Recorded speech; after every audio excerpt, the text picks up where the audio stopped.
Hello दोस्तों, नमस्कार। स्वागत है आप सभी का आपके अपने यूट्यूब चैनल में। जैसा कि आपको पता है, आज 31 जनवरी है। एसएससी जीडी का 31 जनवरी का फर्स्ट शिफ्ट का एग्ज़ाम समाप्त हो गया है और फर्स्ट शिफ्ट में जितने रियल क्वेश्चन पूछे गए थे सभी क्वेश्चन देखेंगे इस वीडियो में। तो वीडियो को जिसने भी अभी तक लाइक नहीं किया है, वीडियो को लाइक के साथ कंटिन्यू कीजिए और वीडियो को शेयर भी ज़रूर कर दीजिएगा। और जिसने भी अभी तक इस चैनल को नहीं सब्सक्राइब किया है, एसएससी जीडी का रोज़ाना एनालिसिस देखने के लिए चैनल को सब्सक्राइब करके बेल आइकन ऑन कर लीजिए। तो चलिए फर्स्ट क्वेश्चन से स्टार्ट करते हैं। पहला क्वेश्चन आपसे पूछा गया है कि संविधान संशोधन में लोकसभा और विधानसभाओं में अनुसूचित जातियों और जनजातियों के लिए आरक्षण की अवधि 10 वर्ष तक के लिए बढ़ाया गया है। तो ये जो संशोधन किया गया था, ये 104वां संविधान संशोधन के तहत किया गया था, जिसमें अनुसूचित जातियों और जनजातियों के लिए आरक्षण की अवधि को 10 वर्ष के लिए और बढ़ा दिया गया है और ये संशोधन हुआ था दिसंबर 2019 में। नेक्स्ट क्वेश्चन आया था, भारतीय खेल प्राधिकरण की स्थापना कब हुई थी? तो स्पोर्ट्स अथॉरिटी ऑफ इंडिया की जो स्थापना है ये 1984 में हुई थी। तो 1984 आपका राइट आंसर होगा।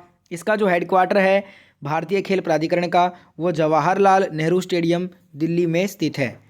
अगला क्वेश्चन आपसे जो पूछा गया है दोस्तों, नृत्य से क्वेश्चन था कि पंजाब का कौन सा लोक नृत्य इनमें से नहीं है, जिसमें ऑप्शन में लावणी नृत्य दिया गया था। अब आप सभी को पता है जो लावणी है ना, ये दोस्तों महाराष्ट्र का प्रसिद्ध नृत्य है, तो ये पंजाब का नहीं होगा, तो यही आपको करेक्ट करना था। इसके अलावा जो पंजाब के नृत्य हैं उसमें भांगड़ा, झूमर, लाउडरिंग, जूली, डंकरा और धूमल पुरुष लोक नृत्य हैं, जबकि सामी, गिद्दा, जागो और किक्किली महिला लोक नृत्य हैं। तो यहाँ पे ऑप्शन में दिया था लावणी एक पंजाब का नृत्य नहीं है बल्कि महाराष्ट्र का है, वही आपको छांटना था। अलग क्वेश्चन आया था, पृथ्वी की सबसे जो ऊपरी परत है वो कौन सी है? रिपीट हुआ है, कल भी ये फर्स्ट शिफ्ट में क्वेश्चन पूछा गया था, आज भी क्वेश्चन पूछा गया है। पृथ्वी की सबसे जो ऊपरी परत है वो भूपर पट्टी है, क्रस्ट जिसे हम कहते हैं। नेक्स्ट क्वेश्चन आया था, छठ पूजा कौन से भगवान से संबंधित है? छठ पूजा जो है ना, ये बिहार और झारखंड राज्य से संबंधित है और इस पूजा में दोस्तों सूर्य भगवान की उपासना की जाती है। तो यहाँ पे सूर्य जो है आपका राइट आंसर हो जाएगा। अगला क्वेश्चन आया था, नागालैंड की पहली महिला जो राज्यसभा की सदस्य बनी है वो कौन है? तो ऑप्शन में फांगनोन कोन्याक दिया था और फांगनोन कोन्याक आपका राइट आंसर होगा। नागालैंड की पहली महिला जो राज्यसभा की सदस्य बनी है, इनका नाम है फांगनोन कोन्याक। ठीक है। अगला क्वेश्चन आया था, फुटबॉल का व्यास फीफा के अनुसार कितना होता है? जो फुटबॉल का व्यास है ना, वो फीफा के अकॉर्डिंग बताना है। तो 22 जो 22 सेंटीमीटर है वो फुटबॉल का व्यास होता है फीफा के अनुसार। ऑप्शन में 22 सेंटीमीटर ही दिया था, तो 22 सेंटीमीटर आपका करेक्ट आंसर होगा। एक क्वेश्चन आया था, द्वितीय गोलमेज सम्मेलन कब हुआ था? तो द्वितीय गोलमेज सम्मेलन 7 सितंबर 1931 से शुरू हुआ था, जिसमें कांग्रेस ने भाग लिया और 1 दिसंबर 1931 को समाप्त हुआ था। यह लंदन में हुआ था। और कुछ स्टूडेंट बोल रहे थे कि प्रथम गोलमेज सम्मेलन पूछा था। अगर प्रथम पूछा है तो प्रथम हुआ था 22 नवंबर 1930 को। 22 नवंबर 1930 से 13 जनवरी 1931 तक ये लंदन में आयोजित किया गया था। कांग्रेस ने प्रथम गोलमेज सम्मेलन में भाग नहीं लिया था। दूसरा गोलमेज सम्मेलन सितंबर से दिसंबर 1931 में लंदन में हुआ था, इसमें कांग्रेस ने भाग लिया था। जो तीसरा गोलमेज सम्मेलन हुआ था वो भी लंदन में हुआ था और वो हुआ था 1932 में। ठीक है, तो बताइएगा प्रथम द्वितीय दोनों में से कौन सा गोलमेज सम्मेलन पूछा गया था आपसे।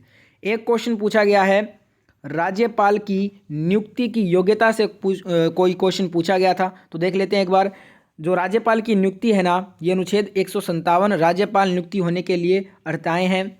पहली जो योग्यता है वो ये है कि कोई व्यक्ति राज्यपाल नियुक्त होने का पात्र तभी होगा जब वह भारत का नागरिक हो। ठीक है, तो भारत का नागरिक होना चाहिए, 35 वर्ष की आयु पूरी कर चुका हो, वह राज्य सरकार या केंद्र सरकार या इन राज्यों के नियंत्रण के अधीन किसी सार्वजनिक उपक्रम में लाभ के पद पर न हो, वह राज्य विधानसभा का सदस्य चुने जाने के योग्य हो, वह पागल या दिवालिया घोषित न किया गया हो। ये 5 योग्यताएं अगर आप में हैं तब ही आप राज्यसभा का सदस्य नियुक्त हो सकते हैं। तो बताइएगा इनमें से कौन सा ऑप्शन में दिया था।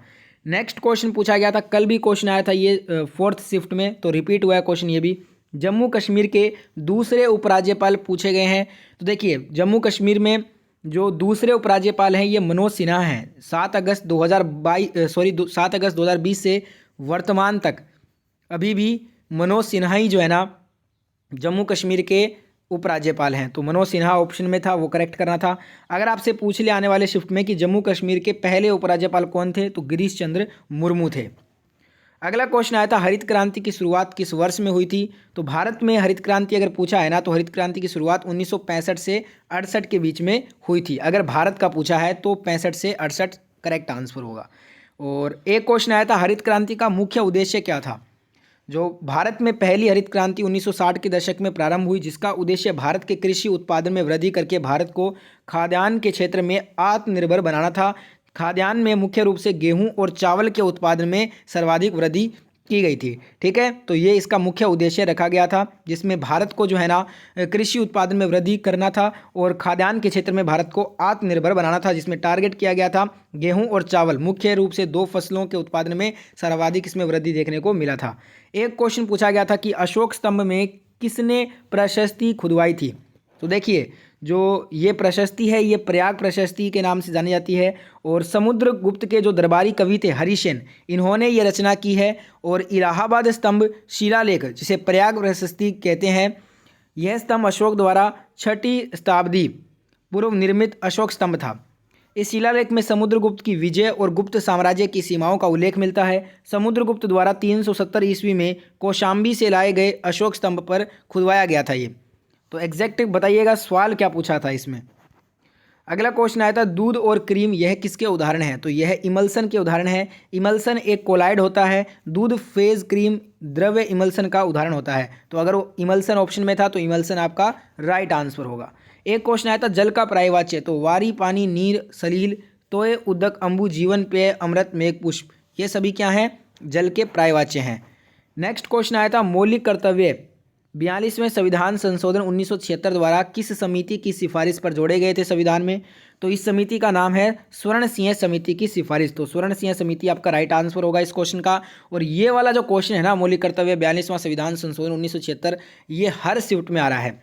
ये आपको भाग 4 के कै में मिलता है। नागरिकों के लिए जो मौलिक कर्तव्य हैं वो जोड़े गए हैं संविधान के भाग 4 के कै में। इसे लघु संविधान संशोधन के रूप में जाना जाता है। और संविधान की प्रस्तावना में समाजवादी, पंथ निरपेक्ष तथा अखंडता, ये 3 नए शब्द इसमें जोड़े गए थे।